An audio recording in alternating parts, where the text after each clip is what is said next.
Today we will start with properties of aldehydes and ketones. We have already done IUPAC naming and their preparation. Now is properties. In properties, we will start with physical. So in the physical properties, we will start with physical state and then solubility, then boiling point. So first is physical state. In this, the first aldehyde, that is methanol, is pungent in smell and it is a gas. And then second member, that's the ethanol, is a volatile liquid, and aldehyde and ketones containing up to 11 carbons are colorless liquids, while the still higher members are the solids. So this is the general trend, that is lower members are generally gases, then the next members are liquids, and then higher members are the solids. So next is their solubility. So next is the solubility. Aldehyde and ketones do not have hydrogen bonding, but they have dipole bonds, that is they are polar in nature. So up to 4 carbon atoms which have less bulky groups are soluble in water due to the presence of hydrogen bonding between the polar carbonyl group and the water molecules. But higher members, that is,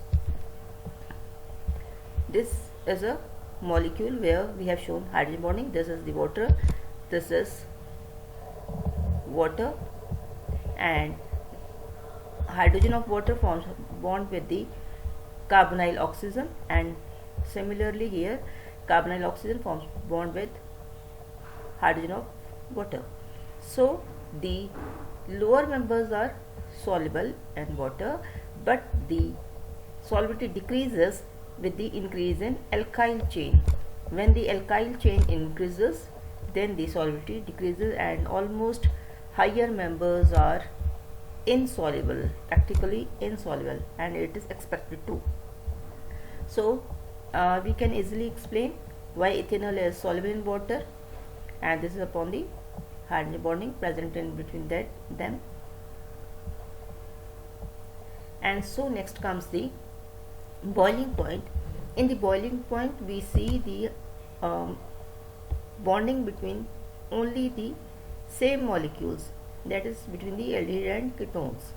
So they are compounds with polar bonds, or they have dipole-dipole interactions between the carbonyl molecules.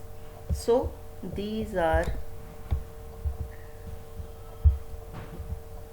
bonds are weaker than the hydrogen bonding, that is intermolecular hydrogen bonding, and therefore the alcohols and carboxylics with intermolecular hydrogen bonding are having higher boiling points than the aldehydes and ketones, because in aldehyde and ketones only dipole-dipole interactions are present, which are weaker than hydrogen bondings, and in this way they have dipolar-dipolar interactions.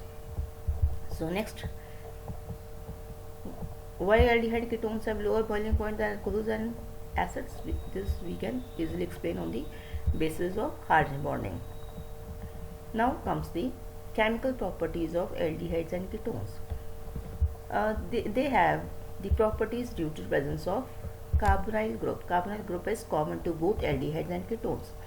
So the structure is, first, if we discuss the structure, in this the carbon is sp2 hybridized.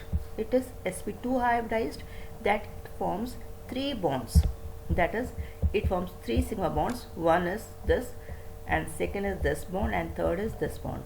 That is, one bond it forms mutually with oxygen, and 2 other bonds it forms with hydrogen or with carbon of alkyl groups, and then it has one unhybridized orbital. That unhybridized orbital of carbon overlaps sidewise with unhybridized orbital of oxygen to form pi bond.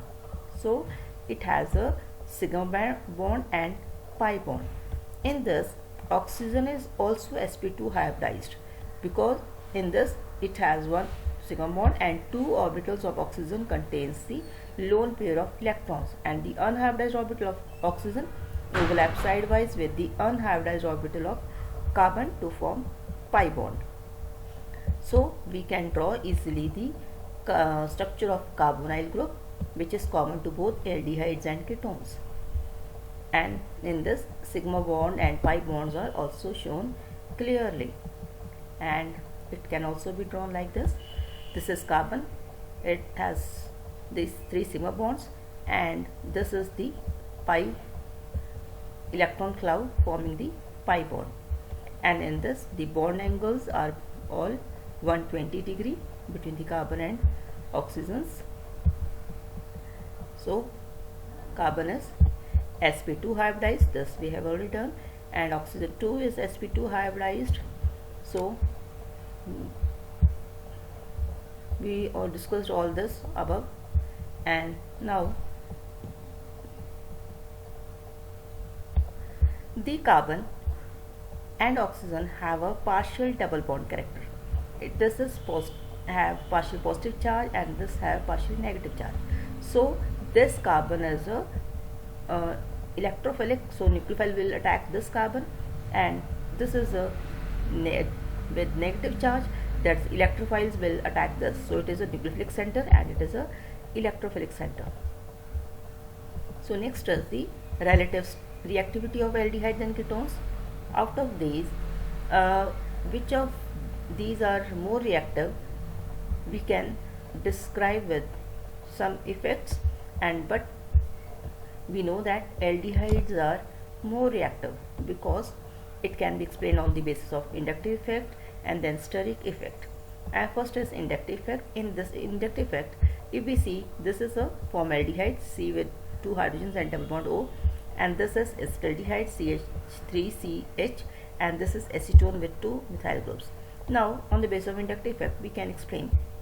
In this, 2 hydrogens are present which are not electron releasing groups.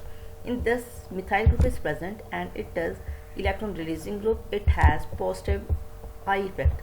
And in this, 2 methyl groups are present and these groups are electron releasing groups and they have positive inductive effect. Now these methyl groups increases the electron density on the carbon. When electron density is increased on this carbon, then this carbon, the nucleophile cannot attack on this carbon, so because it has already electrons present on it, so attack of nucleophile will become difficult on this. And in the second case, acetaldehyde, only 1 methyl group is attached, so in this nucleophile can attack easily as compared to this, because here there is only 1 methyl group increasing the electron density on carbon. Now in this, both hydrogens are not electron releasing or not electron withdrawing groups, so in this nucleophilic attack will become more easy. So as the number of alkyl groups increases, the reactivity decreases, so it is more reactive, and then this and then this. So similarly, on the basis of steric effect, we can explain. On the basis of steric effect, we can explain that if nucleophile has to attack, in this there are small groups attached, so nucleophile can easily approach carbon, but in this 1 bulky group is present, so it becomes little difficult than this to approach carbon, and here 2 bulky groups are present, so here it becomes still difficult for a nucleophile to attack carbon. So these are most reactive than this than this. So next is aromatic aldehydes and ketones. So these aromatic aldehydes and ketones are less reactive. These are less reactive corresponding to aliphatic compounds, because if we take up a example of benzaldehyde, that is the aromatic aldehyde, in this carbonyl group as an electron withdrawing group, so it withdraws the electrons from the ring, and various resonating structures are drawn, that is this electron, these electron moves to this, so double bond, and this will become electron deficient, positive charge, and these electrons will move to oxygen to maintain the octet of carbon, and then this charge will rotate in the ring with alternate positions. Then after leaving this will have positive charge, and then after leaving this will have positive charge, and ultimately when electrons come back and these to this ring, we get this, that is the same structure of starting, but in this position of double bonds is different.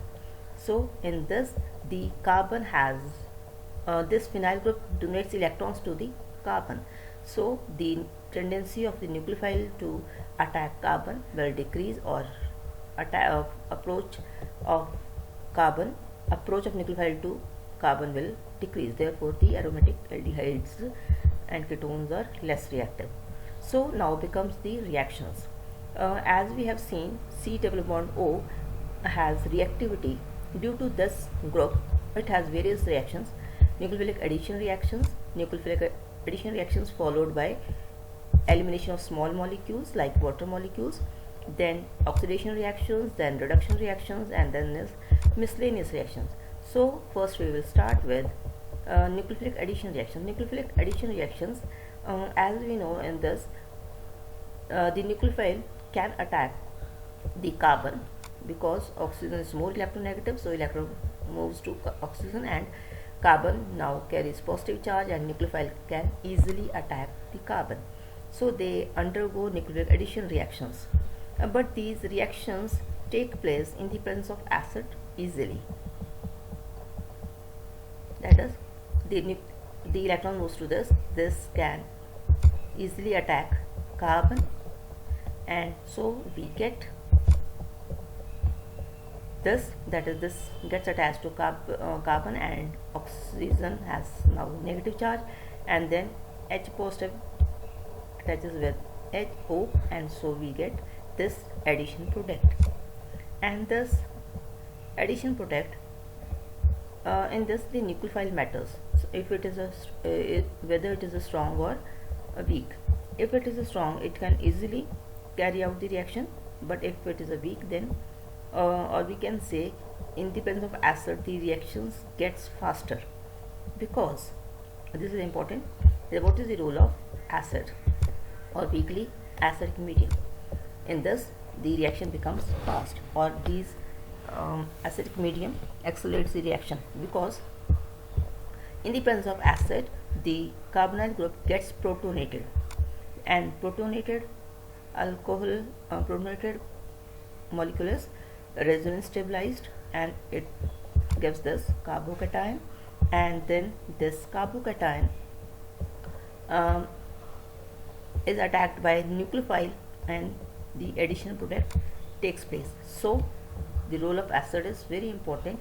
The carbonyl group involves initial protonation of oxygen in weakly acidic medium, and it increases the positive charge on carbon, and then the weaker nucleophiles can easily attack the carbon to get the addition products. So we have the different reagents which can add to the carbonyl compounds. These are addition of HCN, hydrogen cyanide, addition of sodium bisulfite, addition of Grignard reagent, and then addition of alcohol in the presence of dry HCl gas.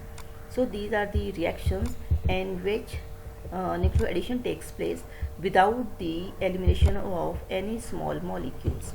In this, whole of the attacking reagent is added across the double bond. So this we will start in detail in the next videos. Thank you.